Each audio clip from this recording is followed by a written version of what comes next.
신명기 16장입니다. 지금까지는 여호와의 택한 백성이 지내야 할 신앙과 그에 합당한 생활에 대해서 언급했고, 여기에서는 히브리인이 성인이 1년에 3차례 중앙성소에 가서 지켜야 할 제3대 절기와 또한 공의로운 재판과 우상 숭배에 대해서 교훈하고 있습니다. 3대 절기는 이미 언급된 바 있죠. 출애굽기 23장에. 거듭 설명하고 있는 것은 절기에 담겨져 있는 의미와 교훈을 되새길 뿐만 아니라 하나님과의 관계를 정기적으로 점검해보고 그의 은혜와 축복 속에서 머무도록 하기 위함입니다. 1절에서 8절까지는 유월절 규례에 대해서, 즉 무교절에 대해서 설명하고 있는데요. 유월절은 3대 절기 가운데서 가장 중요한 절기로 하나님께서 이스라엘 백성들을 이집트의 노예 생활에서 구원해내신 것을 감사드리는 절기입니다. 유월절은 통과하다에서 비롯됐는데요. 이스라엘 백성들의 피 바른 칩은 통과해 그들의 처음 난 것들의 목숨을 살려두고 이집트의 처음 난 것들을 모두 죽임에 몰아넣었던 밤을 기념하는 것입니다. 유월절은 아비부월, 즉 가나안 이름으로 바벨론 포로에서 돌아온 후에는 바벨론 이름으로 니산월에서 일어났는데 민간력으로 7월, 태양력으로는 3, 4월에 해당되고 이스라엘은 이날을 종교적 일월로 삼았습니다. 이날, 즉 아비부일 1월 14일 밤 이스라엘 백성들은 흠없는 일련된 순양을 잡고 누룩 없는 밥, 즉 무고병을 온 식구가 먹었고 그 피를 문설주에 바르고 이집트를 떠났죠.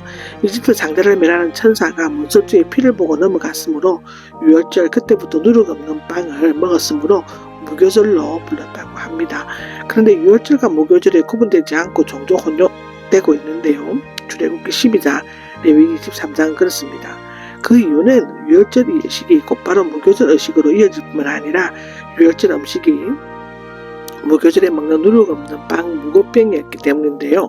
엄밀히 구별한다면 유월절이 처음 태어난 것이 죽음을 면한 것을 기념하는 아비부일 14일 저녁 하룻밤만 의식을 거행하는 절기라면 무교절은 이스라엘이 이집트에서 떠난 것을 기념하기 위한 절기로서 14일 저녁을 포함하여 일주일간 무고병을 먹고 제7일에 성회를 모였습니다. 누룩 없는 빡정한 무고병은 이스라엘 백성들이 이집트를 떠날 때 누룩을 띄워 여유가 없었기 때문이고 떠나올 때 그릇을 옷에 사서 어깨에 메고 급히 나와야 했던 긴급성과 고난을 나타냅니다. 즉 고난의 빵이라고도 하죠. 여기에서 유월절 양과 누룩, 즉 죄를 상징 하는 것인데요.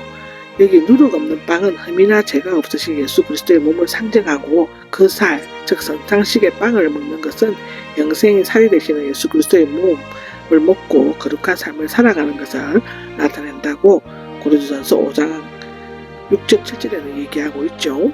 첫 번째 유월절은 이스라엘 백성 각 개인 집에서 지냈지만 나중에 중앙성소가 건립된 후 하나님이 계신 곳 유월절은 그곳에서만 지킬 수가 있었다고 기록되어져 있습니다. 7절의 규례라고 9절에서 12절에 나오는데요. 6월절부터 7주가 지난 후에 절기 7.7절로서 맥추절, 조신절, 오순절로 불리는데 곡식의 낫을 대는 첫날부터 7주로 셀 것인데요. 곡식의 낫을 대고 첫 달을 거두는 날이 6월절 둘째 날인 아비일 16일부터 7주이므로 77 49처럼 77절이라고 하고 51제이므로 오순절, 보리 추수를 하여 첫 번째 열매를 거두므로 초실절, 맥주절로 불리고 있습니다. 이집트에서 종살이를 했던 것을 기억하고 이웃과 함께 즐거워할 것인데요. 77절은 첫 수확한 밀을 수확한 것을 감사하여 제사를 재물을 지원하여 드리는 절기인데 이때 특별히 이집트에서 종살이 했던 것을 기억해야 하고 이스라엘 백성은 이집트의 종살이에서 구속받고 아무것도 없는 무에서 큰 수확을 하게 되었으므로 추수한 것을 하나님께 넘치도록 바치고 어려운 이웃과 함께 즐거움을 나누는 것을 너무나 당연한 일인 것입니다. 신약에 와서는 예수님이 부활 성천하신 후 오순절에 성령께서 뿔이 혀같이 갈라지듯 임하신 것을 기념하는 성령 강림절이 되었습니다. 사도행전 2장 1절에 나오죠. 이것은 예배의 구약 제도가 끝나고 신약 제도가 시작되었음을 상징함과 동시에 하나님께서 그리스도인의 일상생활에서 가장 좋은 것으로 베푸시는 것을 성령의 선물임을 나타냅니다. 여기 초막절의 규례가 13절에서 17절에 나오는데요. 앞서 6월절이 봄절기라면 7절째는 여름절기인데 초막절은 가을절기라고 할 수 있습니다.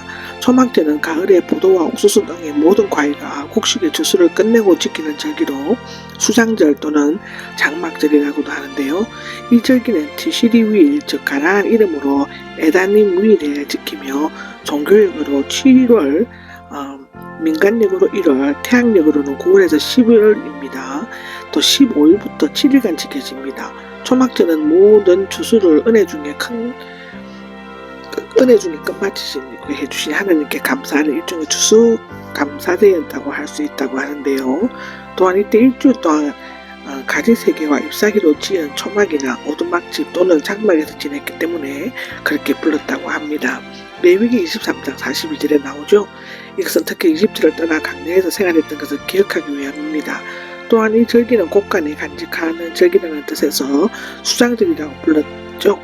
특히 이 절기가 여호와의 절기와 절기로 불린 것은 3대 절기 중 가장 성대했음을 암시하고 있다고 하는데요.